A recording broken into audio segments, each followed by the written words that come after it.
Bismillahirrahmanirrahim. Assalamualaikum warahmatullahi wabarakatuh.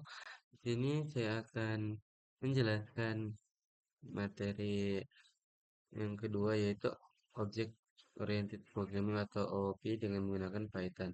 Nah, di sini yang akan kita bahas itu ada beberapa macam. Yang pertama itu ada Introduction to OOP, Multifunction, terus Class dan Object, Operator of Loading, Iterator untuk kelas, Pewaриsan atau Inheritance, terus abstrak class, class abstrak, terus namespace dan swallow dan deep coping.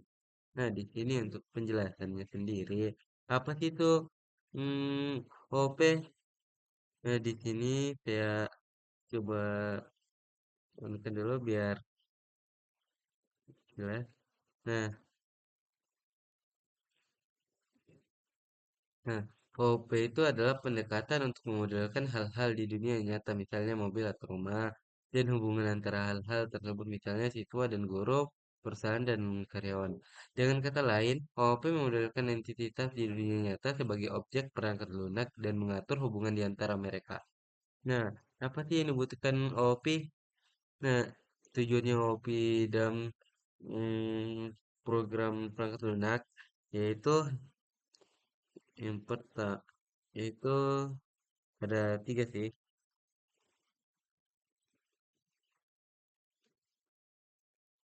Nah, yang di sini ada tiga, ketahanan terhadap kegagalan, terus adaptabilitas. Misalnya kode besar dapat mudah digunakan, disesuaikan untuk mengakomodasi perubahan baru. Dapat digunakan. Nah, yang ketiga dapat digunakan kembali atau reuse. Itu reusability, baris kode yang sama dapat digunakan kembali di beberapa aplikasi dengan sedikit usaha. Nah, lanjut, bagaimana sih tujuan OOP itu tercapai? Ya, dengan enkapsulasi dan modularity dan abstraksi. Nah, di sini kita coba terjemahkan dulu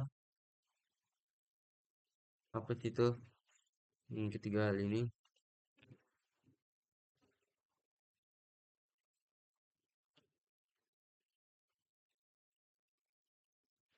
Nah, enkapsulasi yaitu dengan mengikat data dan metode bersama dan membatasi aksesnya dari luar. Sedangkan modulitas, komponen perangkat lunak yang berbeda dibagi menjadi unit fungsional yang berbeda. Kemudian inheritance abstraction atau yang berbeda-beda yang berbeda pewarisan. Nah, yang kemudian atraksi menyediakan antarmuka yang sederhana dan intuitif sambil menyembunyikan rencana implementasi untuk membuatnya lebih mudah untuk orang lain agar memahami menggunakan kode. Kelas. Nah, yaitu pengembangan perangkat lunak yang pertama yaitu desain, kemudian implementasi, kemudian ada testing dan debugging, yang dimana terbagi tiga yaitu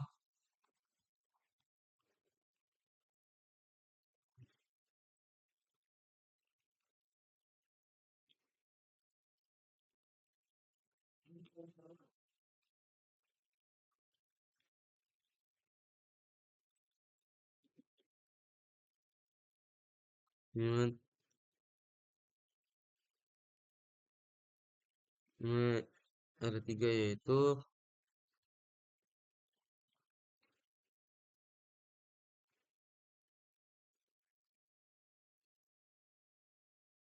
eh,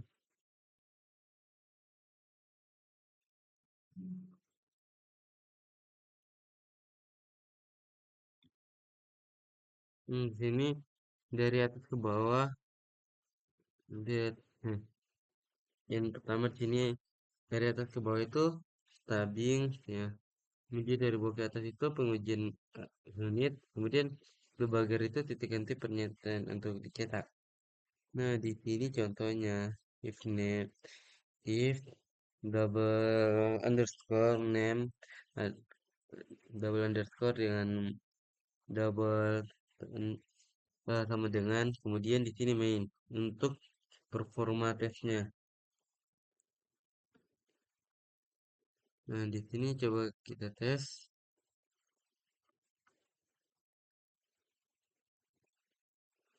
Ah,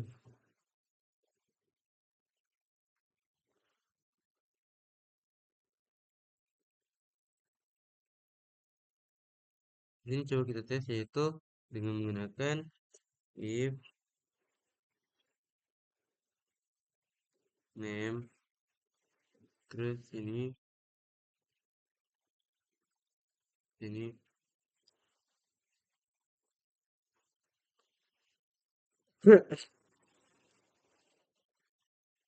main.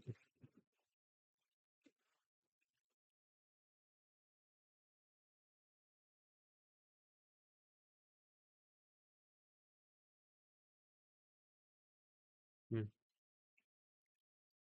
Oh, di sini.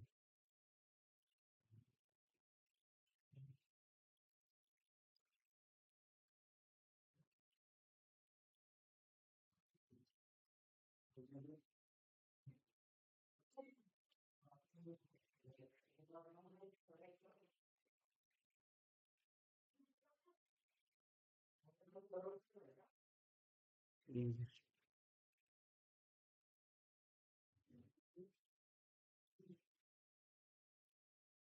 Nah, di sini sudah bisa sih.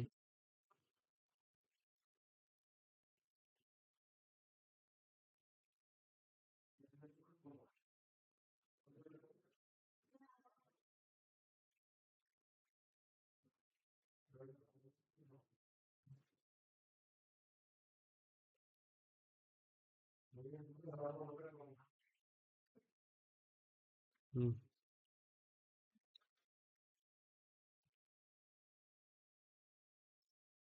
Ini coba kita cek penjelasannya.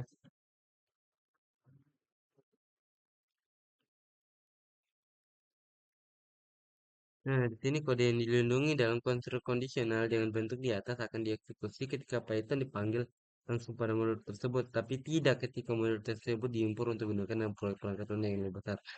Nah, itu karena kita tidak impor. Nah, untuk definisi kelasnya sendiri hmm, yaitu sebuah kelas disajikan dengan primary means untuk abstraksi pada OOP. Nah, untuk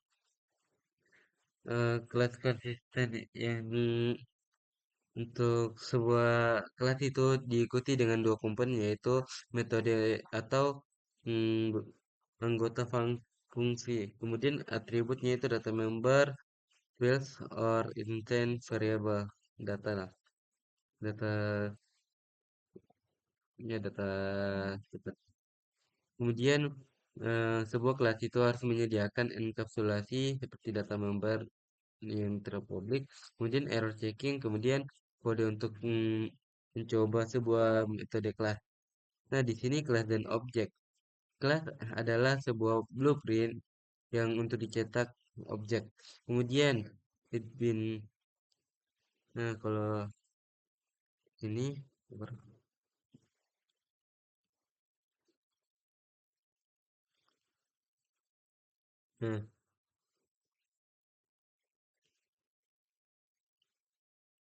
nah, untuk ini mengikat data dan metode bersama-sama. Kemudian init itu adalah sebuah konstruktor yang dimana untuk memanggil sebuah objek untuk menginstansiasi. Kemudian Python tidak mendukung akses kontrol formal. Kemudian,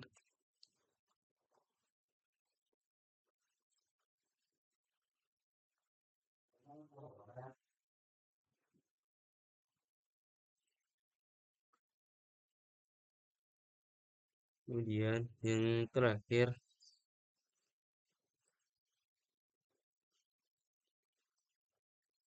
ini menegakkan perlindungan di mana hanya data melalui konvensi. Nama anggota yang dilindungi diawali garis bawah tunggal.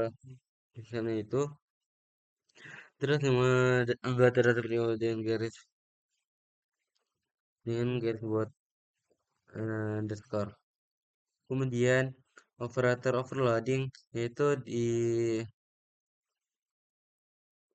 sini didefinisikan ulang untuk standar operator dan fungsi sebel untuk eh, beberapa variasi objek yang digunakan. Misalnya seperti ini. Standar operatornya, nah operator overloading ini tadi kita sudah.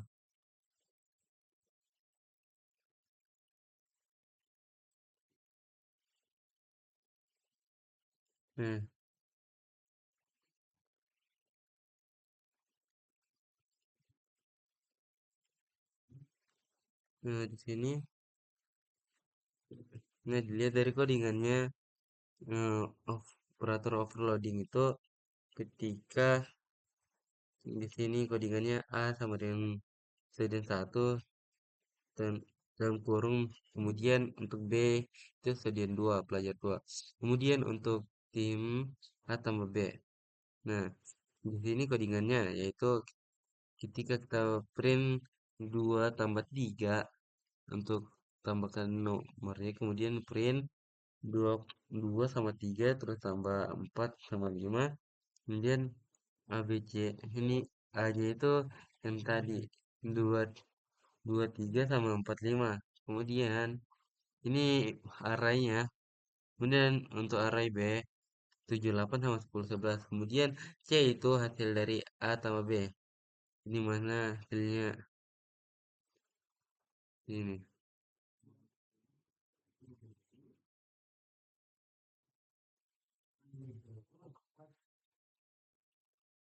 Ini 2 3 4 5.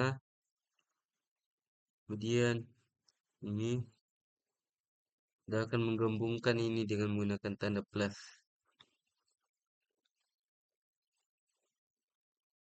Nah, untuk operator offloading ini bisa dengan spesial nama metode, misalnya seperti ini, kayak ada banyak sekali di sini tanda-tandanya. Spesial metode formnya bisa kita lihat nanti. Di sini kita akan saya jelaskan saja sama contohnya kayak bagaimana.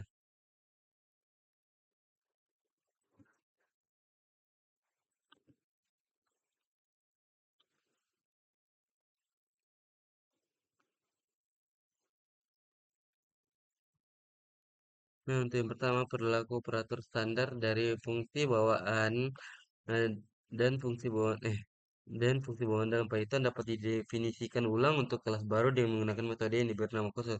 Contoh operator plus di overload dengan mengimplementasikan metode bernama add. Contoh, iya. Nah, kemudian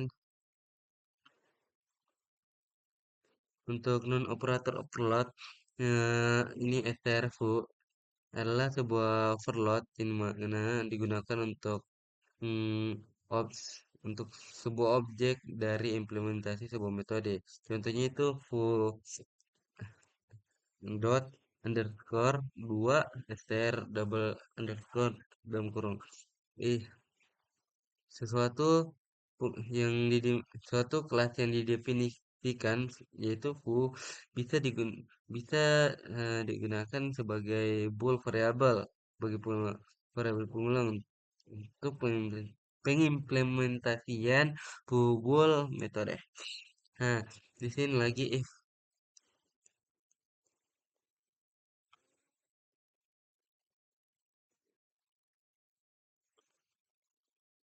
Nah, jika metode khusus tertentu tidak diimplementasikan dalam kelas yang ditentukan pengguna, sintaks standar mengandalkan bahwa metode tersebut akan menghasilkan pengecualian. Contohnya, di sini A tambah B akan rise, rise itu hmm, akan meningkatkan sebuah order jika eh ini yang add ini tidak tidak didefinisikan. Nah, contohnya ini,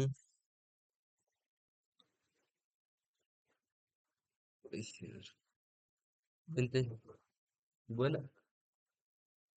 contohnya ini operator overloading untuk vektor kelas. Eh, di sini kita lihat penjelasannya implement method.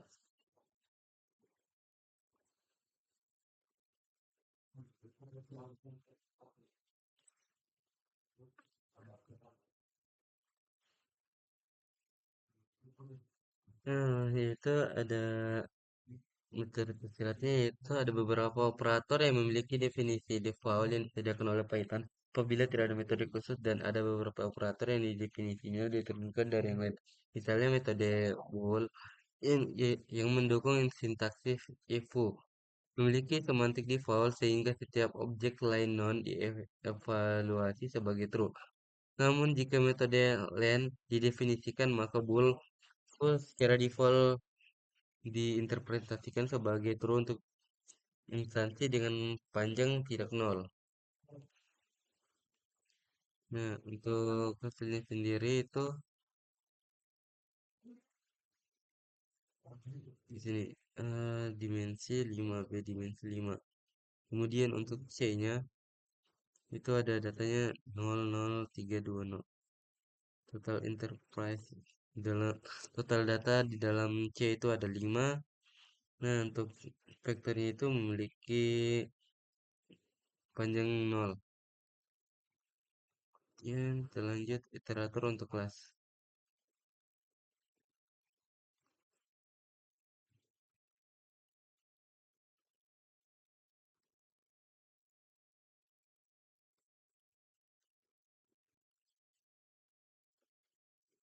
Iterator untuk sebuah koleksi untuk koleksi menyediakan satu perilaku kunci.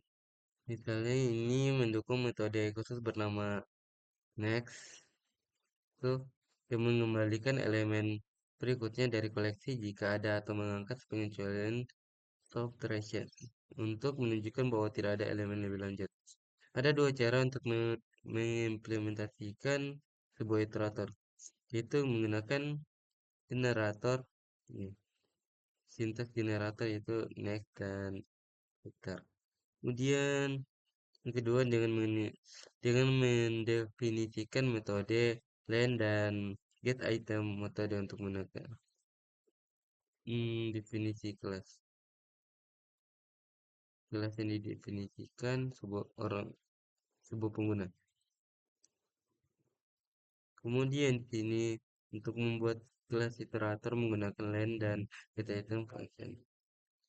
Nah, di sini lagi pengimplementasian ulang menggunakan Python range function. Nah, yang selanjutnya itu juga memungkinkan untuk mengeksekusi sebuah for loop melebihi dari sebuah angka yang telah ditentukan. Nah, untuk inheritance, misalnya ini inheritance itu sebuah pewarisan. Dimana penjelasannya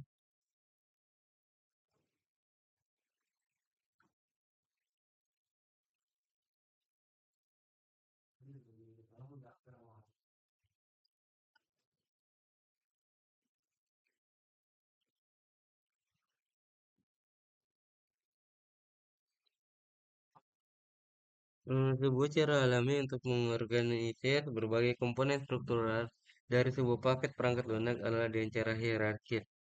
Hmm, dengan cara hierarkis. Kemudian fungsi abstrak yang serupa dikelompokkan bersama-sama dengan cara level demi level. Kemudian abstraksi bergerak dari yang spesifik ke yang lebih umum saat seseorang menjelajahi ke atas hierarki. Kemudian pewarisan memungkinkan sebuah kelas baru yang disebut subkelas atau kelas anak untuk didefinisikan berdasarkan kelas yang ada. Misalnya seperti kelas dasar, kelas induk, atau kelas super. Sebagai titik awal, umum kelas induk, kelas anak, kelas dasar, kelas spesifik.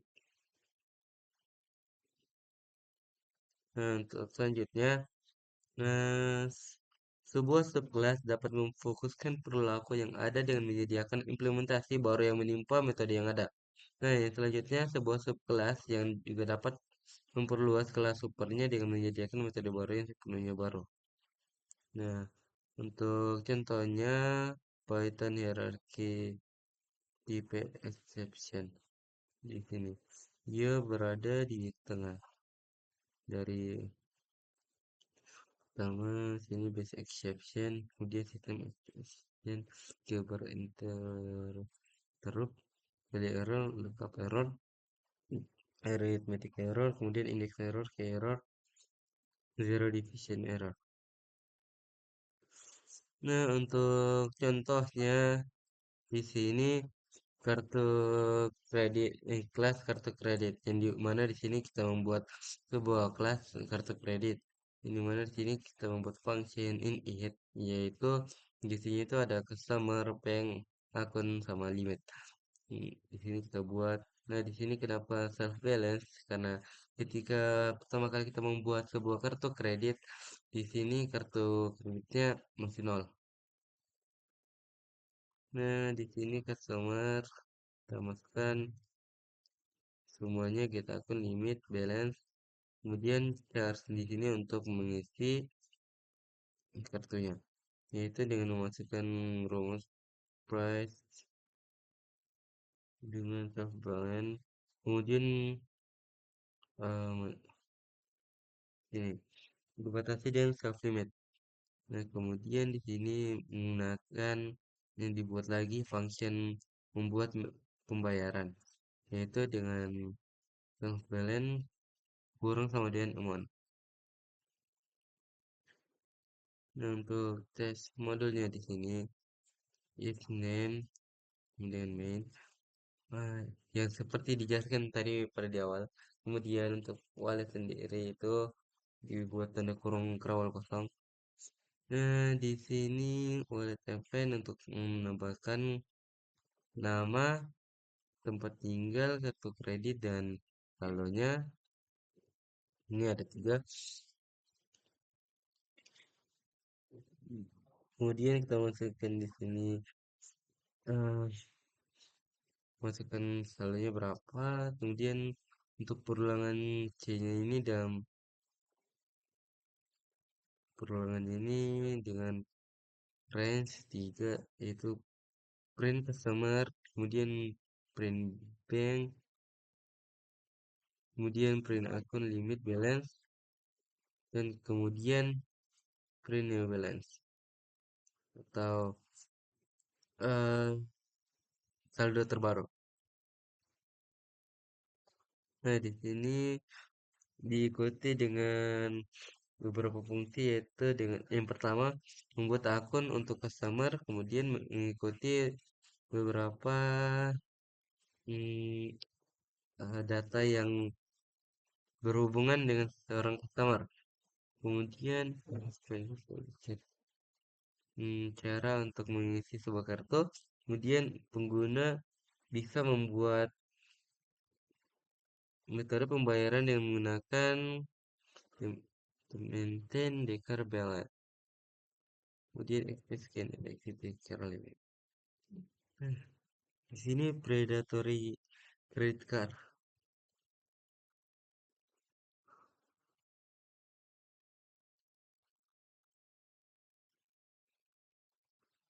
Nah, di sini contohnya di sini dibuat kelas predatory credit card, ini mana credit card. Kemudian dimasukkan functionnya sama seperti tadi. APR itu annual percentage rate. Hmm, APR. Di sini kita masukkan rumusnya, lihat pada gambar ini. Kemudian untuk div chart untuk memodifikasi atau menambah atau mengurangi sebuah saldonya dan memasukkan rumusnya seperti gambar ini. Kemudian def proses month. Ini penunjuk.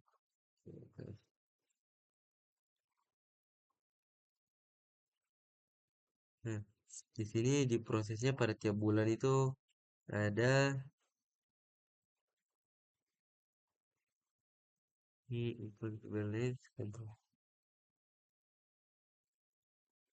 Nah, kemudian PCC atau si panjangan dari predatory credit card, di mana kita isi datanya seperti tadi, kemudian kita isi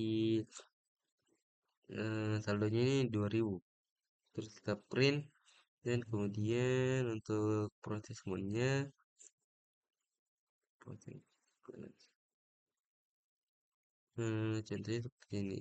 Credit card, kelasnya itu credit card, kemudian flashnya ada customer bank, akun, balance limit, kemudian behaviornya itu eh, ada get customer, get bank, get akun, make payment amount, get balance, get limit, charge price.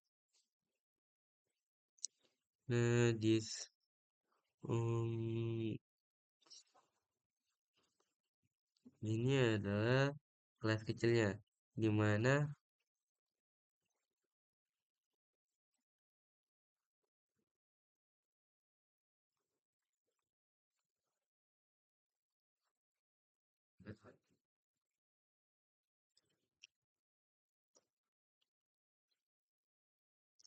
di mana mewarisi konstruktor dari kelas induk untuk membuat pelanggan baru, kemudian memodifikasi perilaku pengisian kartu dengan mengenakan biaya $5 jika pengisian ditolak, kemudian memodifikasi fungsi pembayaran kartu dengan menggunakan bunga pada saldo yang jatuh tempo.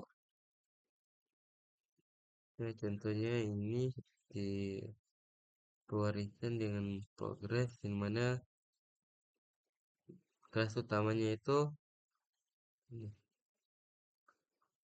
membuat general sequence, sebuah general sequence, dan digunakan dan menggunakan generator sintaks next sama iter untuk menyediakan iterasi kapabilitas. Dan yang ketiga, membuat tiga kelas kecil untuk memperpanjang kapabilitas dan untuk kelas utama.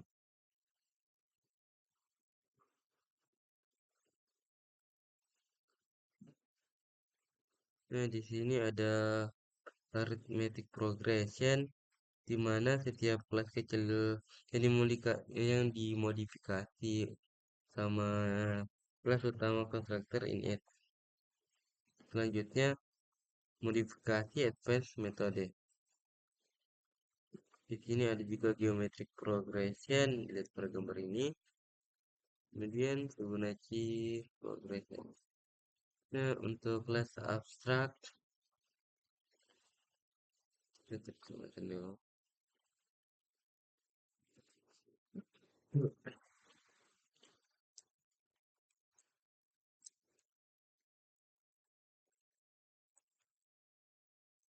Kelas abstrak dapat dianggap sebagai cetak biru atau blueprint atau template untuk kelas-kelas lain. Kelas abstrak adalah kelas yang mengandung satu atau lebih metode abstrak.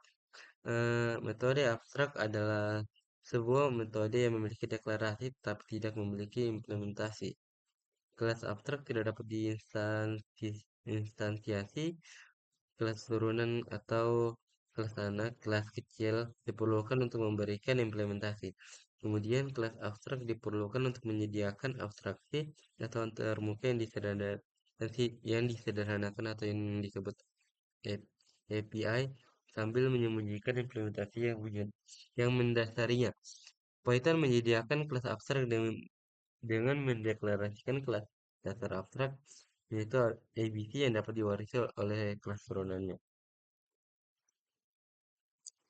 Di sini ada abstrak method yang membuat mm, untuk eh, pendefinisian ulang metode dalam kelas kecil. Ini mana sih? Ini lihat. Di sini ada add abstract method di situ.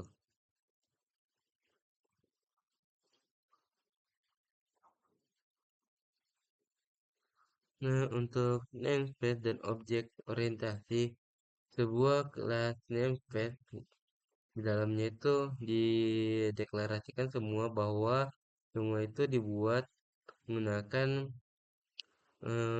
body dari definisi kelas.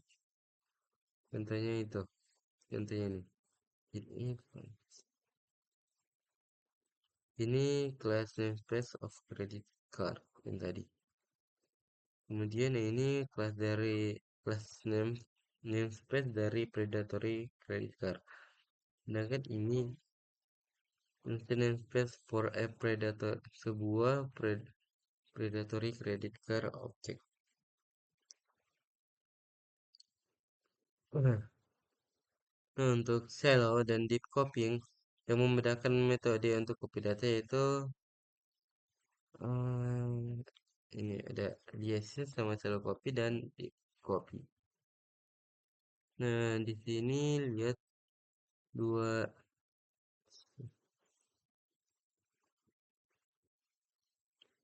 Nah, di sini lihat sini ada gambar di mana ada tiga tabel yaitu list color sama color. Sini oh yang di kiri Wormstone dan kanan palet. Hmm, dua penyebutan untuk sama list color. Jadi palet sama dengan Wormstone. Jika palet diganti Wormstone.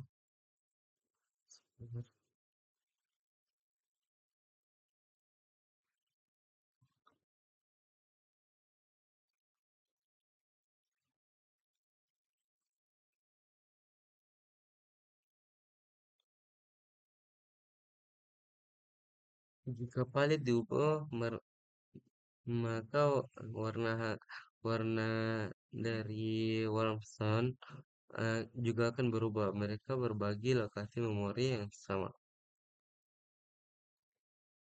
Nah, untuk sel copy dari list color misalnya di sini ada dua kolom list ini.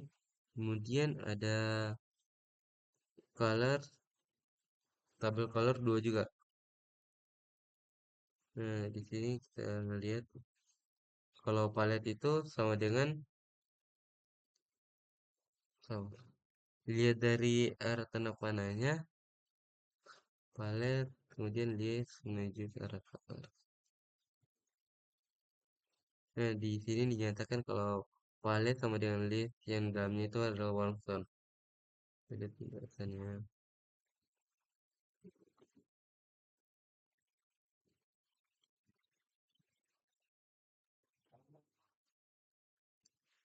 Kamu ini bisa dapat menambahkan dan menghapus elemen dari palet tanpa mempengaruhi Wormstone. Tapi kami tidak dapat mengedit sebuah insan warna dari daftar palet. Ini akan mempengaruhi warna-warna Wormstone. Meskipun mereka adalah daftar yang terpisah, tapi ada penyebutan yang tidak berlangsung, misalnya palet nol dan Wormstone nol.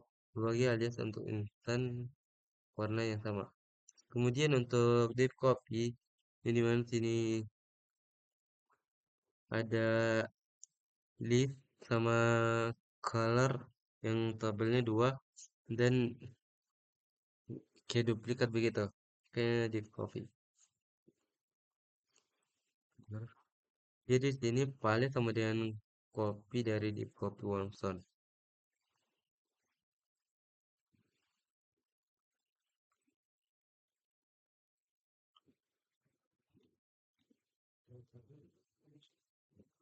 Di dalam sebuah deep copy, kopian salinan baru itu salinan baru itu mengacu pada salinannya sendiri dari yang diracik oleh versi asli.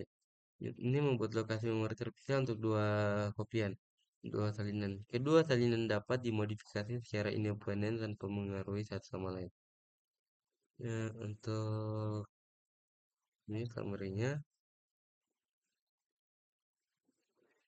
di dalam model ini kami di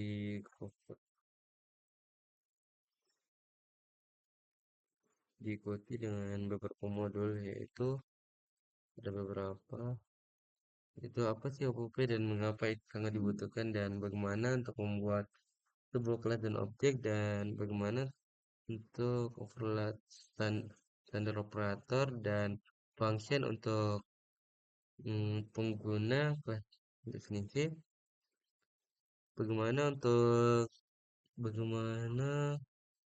struktur program yang digunakan dalam pewarisan dan ya, yang selanjutnya bagaimana untuk membuat dan menggunakan kelas abstrak dan yang terakhir membedakan antara shallow dan deep scoping.